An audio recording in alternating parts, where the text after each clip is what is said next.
Lectura del Santo Evangelio según San Lucas. Gloria a ti, Señor. En aquel tiempo se levantó un maestro de la ley y preguntó a Jesús para ponerlo a prueba: Maestro, ¿qué tengo que hacer para heredar la vida eterna? Él le dijo: ¿qué está escrito en la ley? ¿Qué lees en ella? Él respondió: amarás al Señor tu Dios con todo tu corazón, con toda tu alma y con toda tu fuerza y con toda tu mente, y a tu prójimo como a ti mismo. Él le dijo: has respondido correctamente, haz esto y tendrás la vida. Pero el maestro de la ley, queriendo justificarse, dijo a Jesús: ¿y quién es mi prójimo? Respondió Jesús diciendo: un hombre bajaba de Jerusalén a Jericó, cayó en manos de unos bandidos que lo desnudaron, lo molieron a palos y se marcharon, dejándolo medio muerto. Por casualidad, un sacerdote bajaba por aquel camino y al verlo dio un rodeo y pasó de largo. Y lo mismo hizo un levita que llegó a aquel sitio. Al verlo dio un rodeo y pasó de largo. Pero un samaritano que iba de viaje llegó a donde estaba él y al verlo se compadeció y acercándose le vendó las heridas, echándoles aceite y vino y montándolo en su propia cabalgadura. Lo llevó a una posada y lo cuidó. Al día siguiente, sacando 2 denarios, se los dio al posadero y le dijo: cuida de él, y lo que gastes de más, yo te lo pagaré cuando vuelva.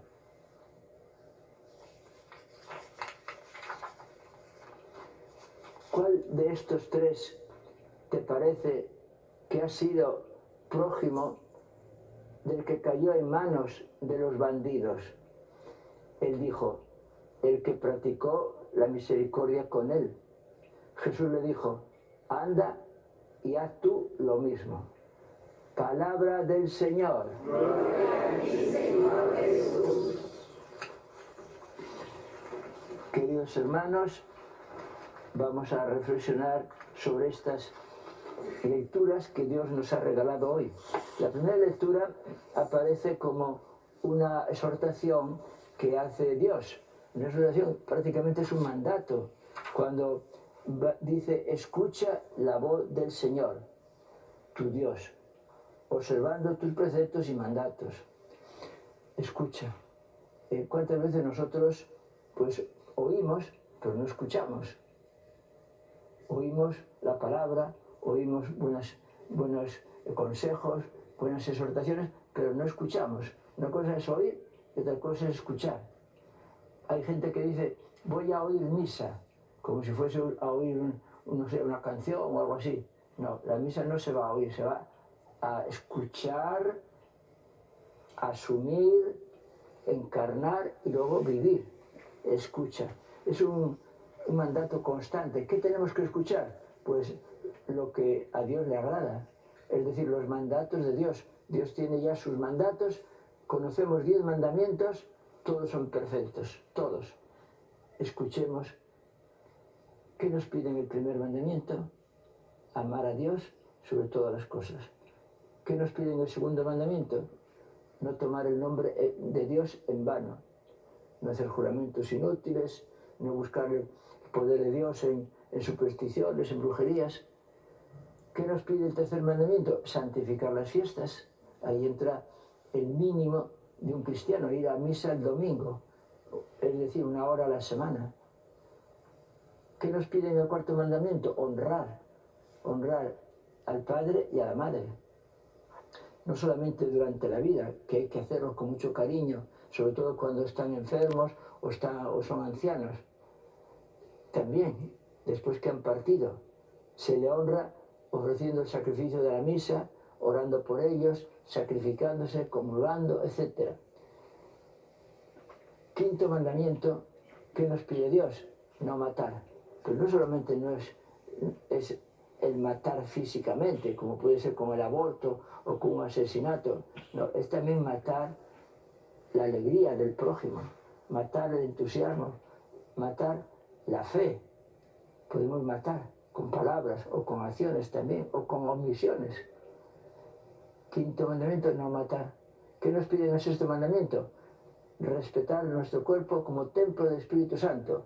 Fuera impureza, fuera pornografía, fuera todo acto que pueda ser contrario a la ley de Dios o al matrimonio santo. Luego viene el séptimo mandamiento. ¿Qué nos pide? Respetar los bienes del prójimo. No robar.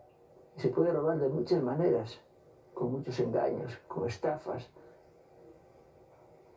y apoderándose de cosas que no son nuestras. Si uno roba, tiene que devolver lo que ha robado. El séptimo mandamiento, no mentirás, no dirás falsos testimonios, no criticarás los defectos del prójimo, no calumniarás, no inventes defectos, no los comentes, no los airees tampoco. Séptimo mandamiento. Octavo mandamiento es no levantar falsos testimonios ni mentirás. No, el séptimo no robarás, el octavo. El noveno, no consentirás pensamientos ni deseos impuros. Uno puede pecar también con el pensamiento o con el deseo,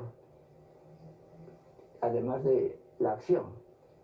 Y el décimo, no codiciarás los bienes ajenos. Aquí es donde Dios nos pide que no seamos avaros, que trabajemos por conseguir cosas, es necesario para vivir y para ayudar a otros, pero que no seamos avaros, querer acumular y a pesar y a costa del otro, la codicia. Bien, pues esto es lo que nos dice de una manera sucinta Dios cuando dice escucha los preceptos y los mandatos. Y hemos dicho en el Salmo, los mandatos del Señor son rectos y alegran el corazón. Los mandatos del Señor son rectos, son como los rieles del tren. Tú vas por esos rieles, coges el tren en Lima para hacia Huancayo, tú vas en ese tren, el tren va por unos rieles, pero si un día al tren se le ocurriese decir, no, yo voy fuera de los rieles, yo sé lo que tengo que hacer, yo voy por mi cuenta, ¿qué ocurre? Una catástrofe, va a haber un descarrilamiento y va a haber heridos y va a haber muertes. Pues esto ocurre cuando vamos hacia Dios por los rieles que Él nos ha puesto. Con esto vas al cielo, son los caminos rectos para ir al cielo. Y además alegran el corazón. Cuando uno va bien. Ahora cuando vamos, sobre todo en Europa, con los trenes de alta velocidad, es una maravilla. Va uno contento, va alegre, porque en poco tiempo se traslada de grandes ciudades a otras grandes ciudades.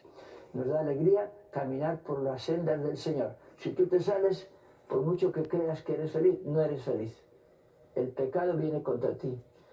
Todo mal viene contra ti. El bien que hagas viene para ti. Y el mal que hagas viene también contra ti.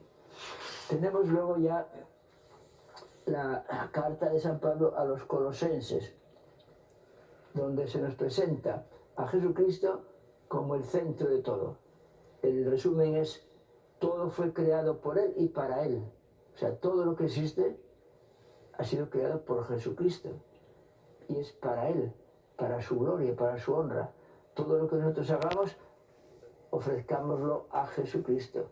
Una práctica tradicional muy buena es por la mañanita, el ofrecerle a Dios el día, ofrecerle los trabajos que vamos a hacer, las personas que vamos a encontrar, los sufrimientos que pueden venir, la cruz de cada día, ofrecerlo al Señor, porque puesto en el corazón de Dios o en la cruz de Cristo, todo eso es muy fructuoso, va a dar frutos de vida eterna.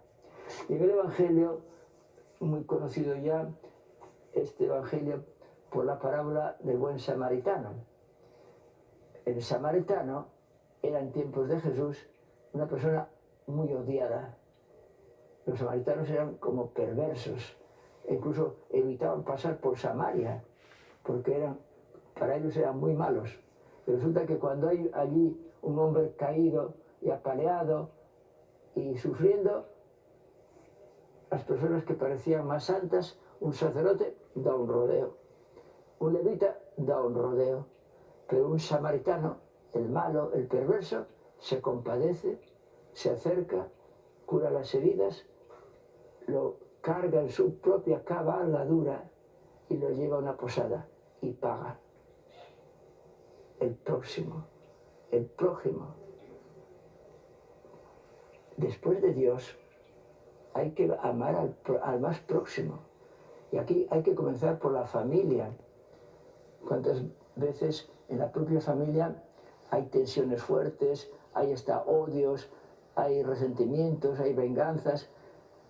Yo lo he visto sobre todo cuando mueren los padres y se trata de repartir la herencia. Lo he visto varias veces. Aquellos que todos están muy unidos, se querían mucho, los hermanos con sus padres, ahora comienza una guerra. Uno cree que ha habido una injusticia, el otro también, y ahí hay una guerra. Eso ya es todo lo contrario de lo que Dios quiere. El próximo es el que merece el amor. El más próximo, el de tu familia. Tratemos todos de vivir este mandamiento. Amar a Dios con toda el alma, con toda la fuerza, con todo el corazón, y al próximo, al prójimo, como a uno mismo.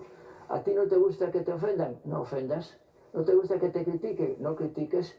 ¿No te gusta que te engañen? No engañes, como a ti mismo. Quiere decir que Dios quiere que nos amemos, porque nosotros somos hechura de Dios, somos imágenes de Dios. Amarnos, buscando el bien espiritual y material.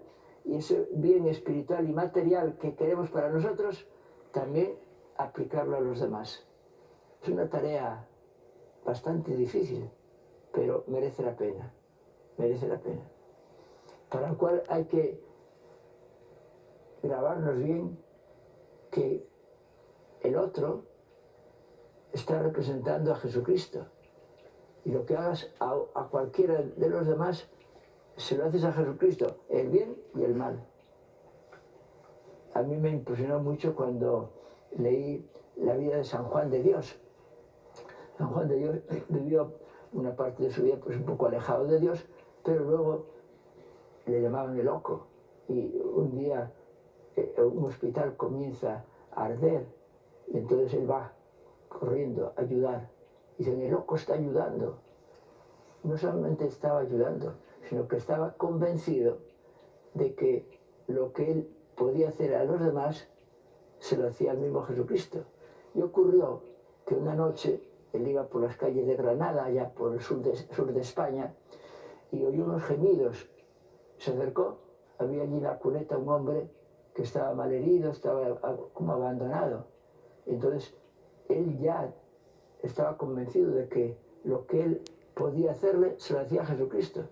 Y se acercó, y también, como el buen samaritano, trató de curarlo, pero después dice, ¿cómo lo voy a dejar aquí? Si es Jesucristo. Y lo cargó. Pero resulta que aquel hombre era un sinvergüenza. Gritaba, se enfurecía, blasfemaba. Le daba ganas a San Juan de Dios de botarlo otra vez. Pero dice, no, es Jesucristo. Y fue cargando con él, llegó a su casa, lo puso allí en la cama y seguía aquel hombre pues muy enfurecido, muy agresivo. Y al día siguiente fue a verlo y cuando le vio, dice que vio el rostro de Jesús. Es decir, Dios le premió aquello que él creía por la fe, ahora era visión. Ve que aquel rostro es el de Jesucristo. Tengámoslo presente, merece la pena hacer todo el bien que podamos a los demás, incluso a nuestros enemigos. Oren por sus enemigos, oren por los que los persiguen, por los que le calumnian, oren. Es la manera de tener fuerza para poder demostrar nuestro amor al próximo, al prójimo, al necesitado. Alabado sea Jesucristo.